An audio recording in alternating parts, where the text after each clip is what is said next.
and welcome, my rotting, decrepit, gross, necrotic corpses filled with tons and tons of maggoty fly pieces.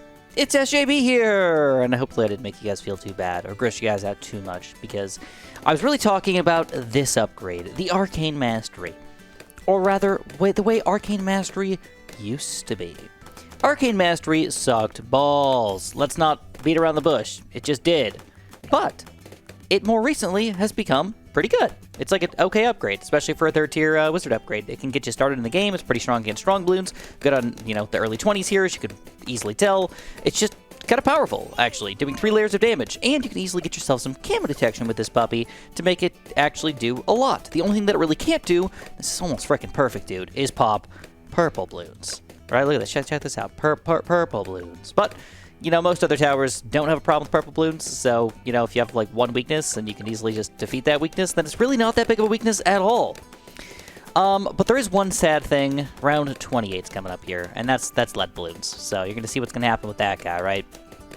But either which way, I think this is one of the upgrades that I think you should definitely check out. If you haven't in a while, we're going to talk about Arcane Mastery, Arcane Spike, and of course, yeah, check this out. No lead popping power. That's the only sad thing. I think Arcane Mastery should pop leads. And I think the main reason why I think that is because back in BTD6 days, wizards in general just popped lead Bloons, like, automatically.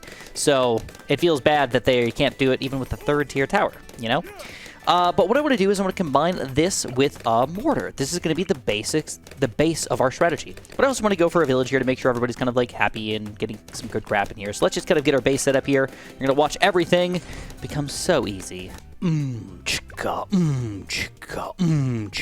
SJB, chicka. I'll say one of the coolest parts of this strategy is how quickly we're popping the Bloons. Like, they just don't even make it past this thing, so we're just kind of like winning really, really quickly.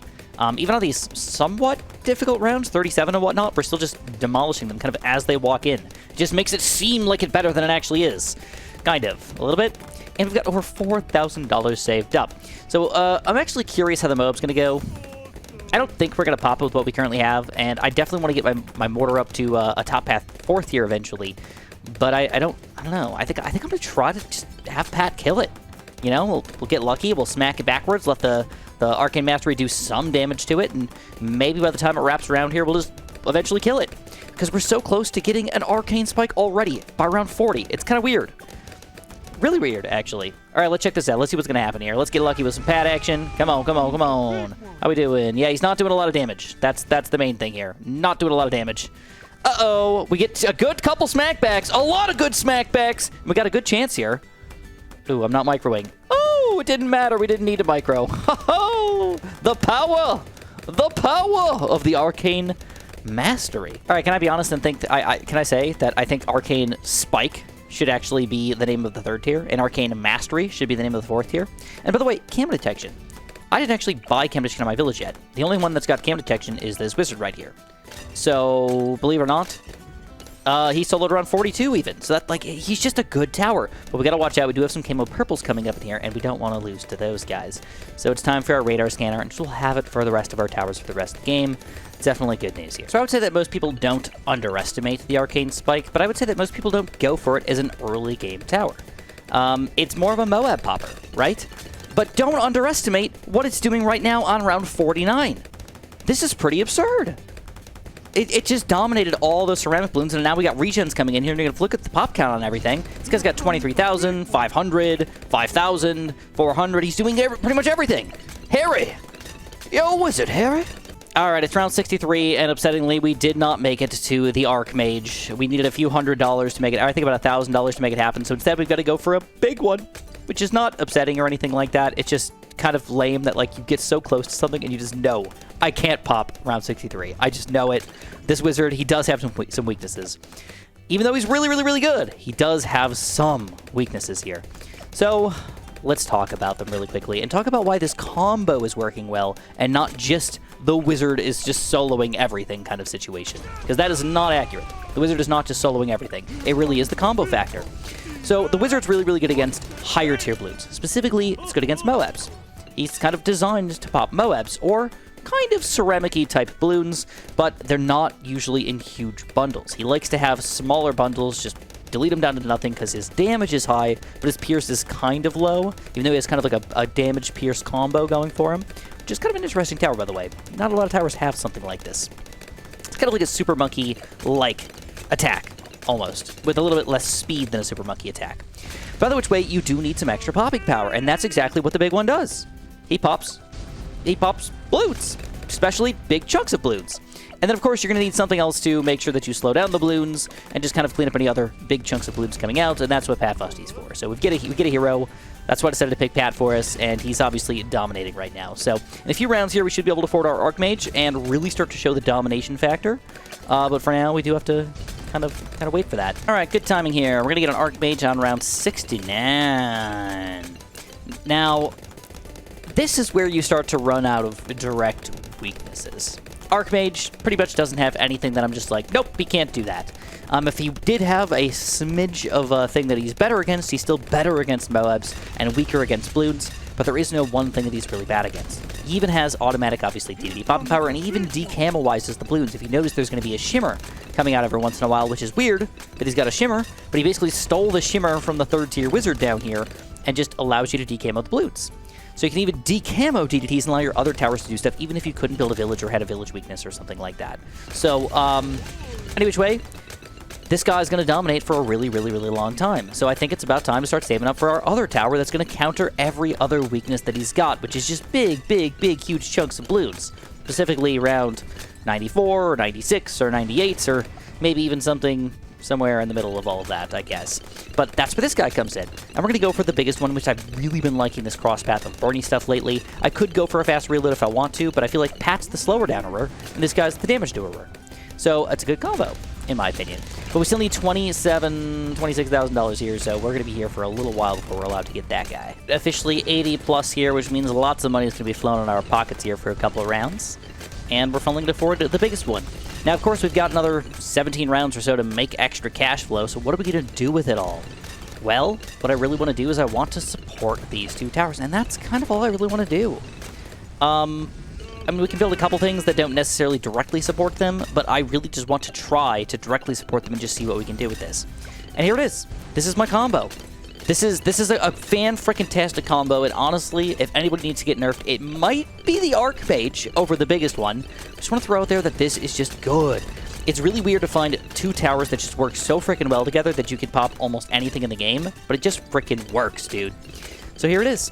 Now what do we do at this point? Well, number one thing, just alchemize them. You know, I mean, it's such a simple, stupid, silly thing to do, but I'm going to build 2 alchemists, actually. I'm going to go for Strongest Aim, I'm going to go for the middle path here as well, and I'm going to go for a double dose of him, because I want to alchemize this guy as well. I'm going to leave him in range of Pat, just in case he decides to end up alching anybody else as well. But now, we've got a super-powered, awesome combo here. I did end up targeting Strong with my Archmage for now. We might switch that to first eventually. And also, I have my biggest one aiming right at the very front of the map, which is not optimal, but I can obviously micro him around a little bit if I'm feeling it, and it's just going pretty freaking well right now, so I don't need to worry about it. Let's just pop things quickly. Next thing we want to do is we want to build an engineer, and we're thinking about overclocks. So what we can do here is, usually when you have 2 towers that you want to overclock, you can go for just a double overclock, or you can try to switch back and forth depending on which one you're actually going to need.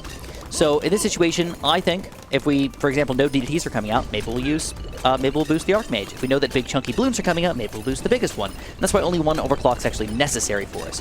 If we had a 3-tower loadout that we really wanted to keep overclocked, like we wanted to keep on overclocking Pat, that would also not be a bad idea. We could just go for a double overclock, and if we're willing to micro, we can kind of keep all 3 of those guys overclocked all at the same time, and it won't be a big deal either. Here we go. We got the overclock ready to go, and now we can decide when and how we want to end up overclocking. But straight up, this is just a strategy that's just going to work. It's going to work. You know? I mean, you can see, like, we're starting to get overwhelmed like a tiny, tiny bit.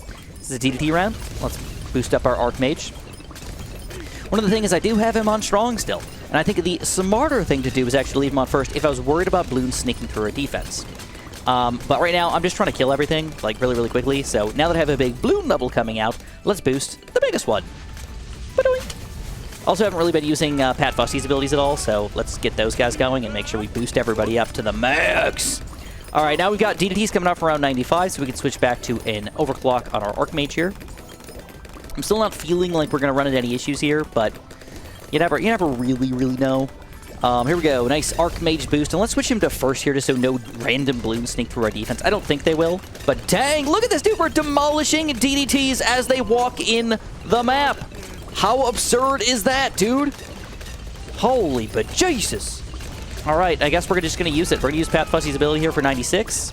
And I'm going to wait on my overclock. I just want to have it ready for 98. I don't think 96 or 97 are going to be a big deal here. So let's just wait this out. All right, and yes, I think first is probably the better thing to put him on, to be honest. Now, we've got $27,000 built up over here. What are we going to do with it all? I think we don't actually need anything, but I think the best thing to go for when in doubt is I just like going for one Spike Storm. That's really about it. It's not super duper duper important or anything like that, but I really like him because he's good against the bad balloon, and he also helps against pretty much everything. If a DDT is stinking through, he'll save you. If you need a little bit of Moa Pop and Power 98, he'll save you. So he's just kind of there. All right, we got a big balloon level here, so we're definitely going to boost our biggest one, and this should go down pretty easily. In fact, I'm actually willing to just use this ability here, and we're going to use Pat Fusty's ability as well, because I don't think 99 is going to be a big deal based on what we saw for round 95. All right. And that looks like it's going to go down pretty simple-like. Yep. 98. You don't usually see round 98 go down easily. Normally, there's some sort of fight in your mind, you know? All right, so we've got DPs coming up. We are going to boost the Archmage this time around. That will lead up into round 100 with this boost because we won't have one ready to go. But by the time we need it again, maybe I'll go for the biggest one. Maybe I'll go for the Archmage. Doesn't really matter too much. And we'll definitely use Pat Fusty here, and we're going to wait till these guys get a little bit closer, and then we're going to blow our load all over his face. Oh, I'm sorry, little bad balloon. I'm sorry that we had to do that to you. But you have to die. You have to, yeah, let's boost the Archmage. Why the heck not? So this guy is not fully dead yet. He's still only like halfway dead or so. So we're going to blow another Spike Storm on him. This is going to be a little bit close. A little bit close. But not that close. Not that close at all, actually. All right, boost that guy. Take it down. Boom, shazoom. And we win. It's that easy, my friends. That easy. Archmage, Mortar. Holy crap. Holy crap. We got 1.3 million pops on this puppy. That's actually really funny, too, because, I mean, this guy's been around for a long time, and he's only got 556. That's less than half of what our Archmage has, and he's been the big balloon popper. Round 96, round 98, he, like, takes down most of those balloons. He probably got, like, 200,000 pops on round 98 alone. That's how absurd this is. And we've got $30,000 left over at the end of the game. So if you're ever wondering what you should build, probably think about going for an Archmage and possibly think about overclocking him. Definitely think about alchemizing him. And you're going to be in a very, very good shape for the rest of the game here, guys. I'm not even going to play through a free play or anything like that. You can...